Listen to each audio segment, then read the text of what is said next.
So just in case hindi niyo pa alam, Gege Akutami revealed in an interview na hindi talaga dapat natalo si Gojo dun sa moment na natalo siya. Like the only reason why he lost is he let his guard down. Kaya siya tinamaan nung final attack ni Sukuna sa kanya. Well, at the end of the day, natali nga siya talaga. Like yung overconfidence niya, yun yung pumatay sa kanya. Kasi nga akala niya hindi siya tatabla nung attack na yon, ganyan, and probably tinangke niya, tapos ayun, patay. Pero what does this actually mean? Does this mean na Sukuna is stronger than Gojo?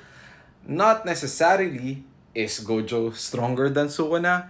Not necessarily. Kasi para sa akin, it doesn't really change anything. At the end of the day, talagang lumamang si Gojo dun sa fight na yon. Hindi pa rin natin nakita like yung fully powered Sukuna against Gojo. And if kasama pa rin kayo dun sa salty na ginagamit ni Sukuna yung techniques ni Megumi, dapat kasama yun sa arsenal niya eh. Bakit niya hindi gagamitin? And honestly, sinabi ko to sa live na I don't really care that much para dun sa announcement na to. Kasi again, it changes nothing. You know what could have been nice? Siguro like a better ending for JJK. Just saying. Kasi para sa akin nga, yung ending ng JJK isn't necessarily bad, pero I wouldn't say na it's good.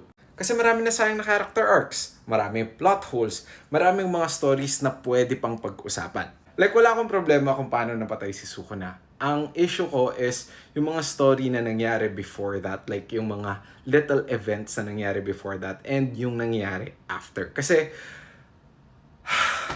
sayang sayang. JJK is still way up there when it comes to talking about my favorite animes. Pero at the end of the day, nanghihinayang lang ako kasi I can see the potential sana. Wala, pero tapos na. Nice.